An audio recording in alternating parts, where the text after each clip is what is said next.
नमस्कार दोस्तों, as usual आप सभी को स्वागत है हमारे चैनल पर फिनेस फार्म्स में। देखिए, आजकल के फार्मर्स ना बहुत ही ज़्यादा डिपेंडेंट हो चुके हैं। ये वीडियो के अंत तक रहिए, मैं इस बात को क्यों कह रहा हूँ कहकर आपको समर्थन दूंगा। चैनल को अभी तक सब्सक्राइब नहीं किया हो तो चैनल को सब्सक्राइब कीजिए।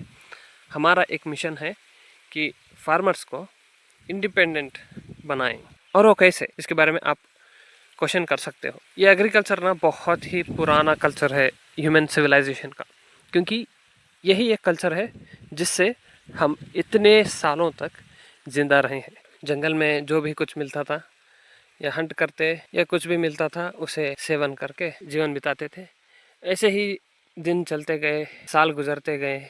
उसके बाद एक कल्चर शुरू हुआ, वो है एग्रीकल्चर। छोटे छोटे स्टेप से शुरू हुआ, अब बढ़कर एक बड़ा स्तर पर आकर खड़ा हुआ है। उसके बारे में हमें ज़्यादा इन्फॉर्मेशन नहीं है, और जितना भी इन्फॉर्मेशन है वो 100% नहीं है कि प्रैक्टिसेस अलग अलग है। इस नए एग्रीकल्चर के, इंटेंसिव एग्रीकल्चर के नए प्रैक्टिसेस हमें एक तरीके का डिपेंडेंट बना चुका है।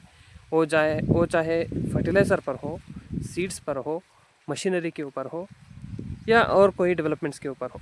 फार्मर हर चीज़ के ऊपर डिपेंडेंट हो चुका है। जैसे पहले खेती करने के लिए कुछ भी नहीं, सिर्फ पानी होना चाहिए था और कुछ नेटिव या देसी तकनीक होना चाहिए था। और अब आज के ज़माने में देखें तो improved technologies, improved seeds, improved fertilisers और इम्प्रूव्ड प्रैक्टिसेस, ये सभी चीज़ों के लिए फार्मर्स डिपेंडेंट हो चुके हैं। एक तरफ से अच्छा है और एक तरफ से बुरा भी है।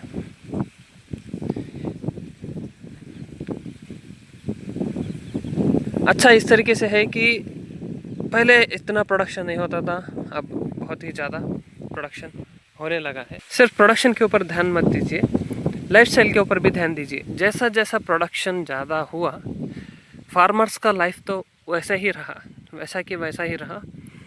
वही मुश्किलें, वही प्रैक्टिसेस, इस तरीके से जीवन व्यापन हो रहा है फार्मर्स का।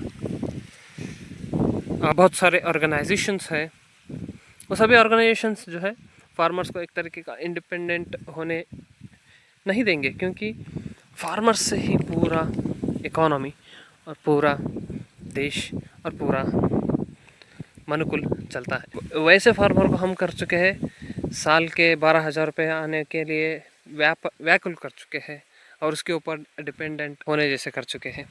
फर्टिलाइजर्स के लिए डिपेंडेंट रहो, सीड्स के लिए डिपेंडेंट रहो, ये कैसा प्रैक्टिस है मुझे पता नहीं। इसी वजह से मैं कहता हूँ फार्मर्स, आप अब थोड़ा जागिए, पहले सस्टेनेबिलिटी के ऊपर ध्यान दीजिए। सस्टेनेबिलिटी यानी पहले आप, उसके बाद लोग। कि यहाँ पर ज़्यादा बहुत सोच नहीं रहे कोई भी लोग दूसरों के लिए, तो आप भी क्यों सोच रहे हो। आपको पहला चीज़ करना है, पहला बहुत ही आवश्यक चीज़ करना है, वो है वाटर कंजर्वेशन। पानी का संरक्षण बहुत ही ज़रूरी है। जिस तरीके के रेन पैटर्न यानी बारिश के क्रम किस तरीके से हो चुका है, बहुत ही अनिश्चितता यहाँ पर आपको देखने को मिल रहा है बारिश के बिहेवियर में।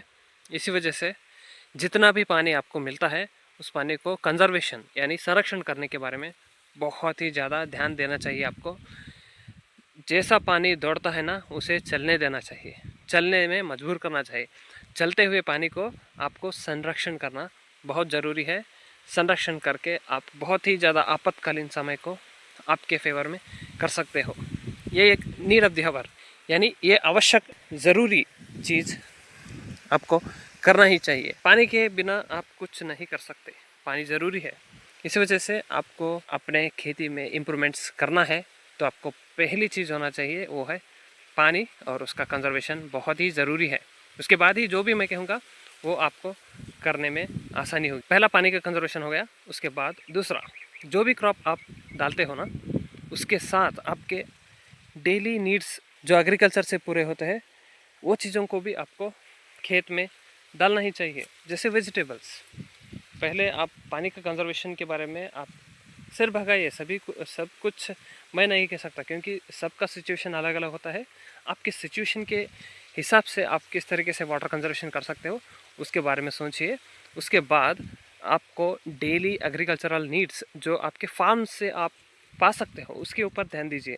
जैसे कि मिल्क तो आप प्रोड्यूस करते ही होंगे, ज़्यादा से ज़्यादा लोग, ज़्यादा से ज़्यादा फार्मर्स। और मैं अपील करता हूँ कि सारे फार्मर्स, जितने भी फार्मर्स हैं, सभी फार्मर्स मिल्क प्रोडक्शन कीजिए। मिल्क प्रोडक्शन के बाद उसके बाई प्रोडक्ट्स भी जो आते हैं उनका भी आप लाभ उठाइए। पहले आप उठाइए लाभ, उसके बाद लोगों को लाभ उठाने दीजिए। जब आप लोगों को लाभ उठाने देते हैं ना, तो आपको कुछ भी नहीं बचता। ये बात आप ध्यान में रखिए। इसी वजह से है जितने भी सारे कारपोरेट्स है वो डेवलप हो रहे हैं, मगर फार्मर्स डेवलप नहीं हो रहे हैं। तो एग्रीकल्चर और डायरी प्रोडक्ट्स तो आप कर सकते हो। उसके बाद वेजिटेबल्स बहुत ज़रूरी है। अब देखिए ग्रेन्स जो हमने वहाँ पर डाले हैं ना, सिर्फ एक 200 ग्राम उतना ही डाला था। उसके प्रोडक्शन में हमें उतना ही जगह, थोड़ा वहाँ से यहाँ तक उतना ही जगह हमने डाला था। के बाद हमें मिला है कितना, 4 to 5 kgs। जैसे भी हमने थोड़ा थोड़ा और थोड़ा ज़्यादा जगह में डाले होते तो हमें साल की आवश्यकता को पूरा करने जैसा हमें सीड्स ग्रेन्स मिलते थे। देखिए आप एक एग्जांपल लीजिए, तुअर दाल। अब तो 1 kg 200 तक तो पहुंच चुका है ना। 200 आपको साल में 12 kg ही होना चाहिए, कहकर समझ लो 2400 रुपये हो गया। 2400 रुपये आप बचा सकते हो। इस तरीके से आपको कैलकुलेशन करना चाहिए, थोड़ा थोड़ा थोड़ा थोड़ा क्रॉप डाइवर्सिफाई करके। जितना आपको घर में चाहिए होता है ना, वो आपको प्रोड्यूस करना चाहिए। नींबू डालिए, आम डालिए। उसके बाद मैंने हॉर्टिकल्चर के बारे में बात करेंगे। वेजिटेबल्स हो गए, पहले डायरी, वेजिटेबल्स और हॉर्टिकल्चर के बारे में बात करेंगे। आप तो हर वीक जाकर नॉर्मल मार्केट में जाके फ्रूट्स खरीदते हो। आपको फ्रूट्स खरीदना ही क्यों है? आपके खेत में कहीं पर भी एक खाली जगह मिलेगा ना, वहाँ पर एक एक फ्रूट्स का झाड़ डाल सकते हो। आपको साल भर के किसी भी तरीके का डिपेंडेंस होना ही ज़रूरी नहीं है मार्केट के ऊपर। आपको साल भर को कौन सा भी एक फ्रूट तो मिलता ही रहेगा। कोकोनट आपको सभी बॉर्डर्स पे डालना चाहिए। देखिए चैलेंजेस होंगे, आप ब्लेम करते रहोगे तो आप कुछ भी नहीं कर पाओगे। डिपेंडेंट होते रहोगे तो ऐसा ही जीवन प्रतीत करोगे। डेवलपमेंट होना है तो रिस्क लेना ही होगा। ये तो कोई भी रिस्क नहीं है, ये तो एक कंजर्वेटिव प्रैक्टिस है। आपको यहाँ पर रिस्क लेने की ज़रूरत नहीं है। आपका सॉइल का हेल्थ भी अच्छा रहेगा। जो भी प्रोड्यूस आएगा ना, जो भी बायोमास आपके खेत में प्रोड्यूस होगा, उसमें जो भी यूज़फुल रहेगा उसे आप लीजिए। और जो भी आपको यूज़फुल नहीं है, आपके डायरी काउस के लिए यूज़ कीजिए, डायरी के लिए यूज़ कीजिए, या वो प्रोड्यूस जो आता है ना, उसे आपको खेत में ही डालना चाहिए, जैसे मैन्योर के जैसे। जी, एक होलिस्टिक अप्रोच रखिए, उसके बाद ही आपको एक सस्टेनेबल लाइफ मिल सकता है। देखिए डिपेंडेंस कम करने के लिए और भी बहुत सारी चीज़ें हैं, मगर ये सभी चीज़ों के लिए पहले आप ध्यान दीजिए, उसके बाद आप आगे चीज़ों को सोच सकते हैं। मेरे स्टेप्स फॉलो कीजिए। मैं नहीं कह सकता कि पूरे स्टेप्स आप फॉलो कर सकते हो कहकर, मगर कुछ तो फॉलो कीजिए और डिपेंडेंस कम कीजिए। First one water conservation, second one diary, third one vegetables, fourth one horticulture यानी फ्रूट्स। इनके ऊपर आप सेल्फ सफिशिएंट हो जाइए।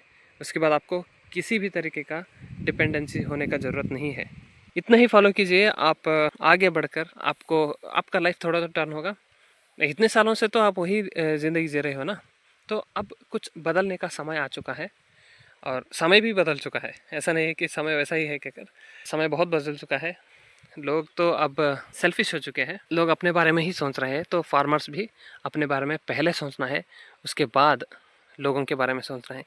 क्योंकि मैंने कुछ वीडियोस देखा है इंस्टाग्राम में रिसेंटली, सभी फार्मर्स जो यूथ फार्मर्स है, जेंजी फार्मर्स है, वो सभी ब्लेम करना ही सीखे हैं। इस वजह से मैं सुबह एक वीडियो देख रहा था, वो ब्लेम कर रहा है गवर्नमेंट को। मैं किसी भी तरीके के गवर्नमेंट का सपोर्टर नहीं हूँ, मगर मैं एक बात कहना चाहता हूँ, आप ब्लेम करना कब छोड़ोगे ना, तब आपका लाइफ आगे बढ़ेगा। आप ब्लेम करोगे तो पूरा ज़िंदगी ब्लेम करते ही रहोगे, क्योंकि आपको करना कुछ नहीं है। ब्लेम करना तो बहुत आसान चीज़ है। जब कुछ करने ठहरोगे ना, जब आपको एक इंडिपेंडेंस का महसूस होगा।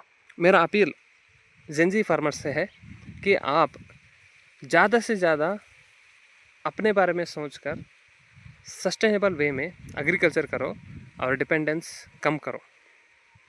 आपको ये इन्फॉर्मेशन कैसा लगा आपको, मुझे कमेंट्स में ज़रूर बताइए।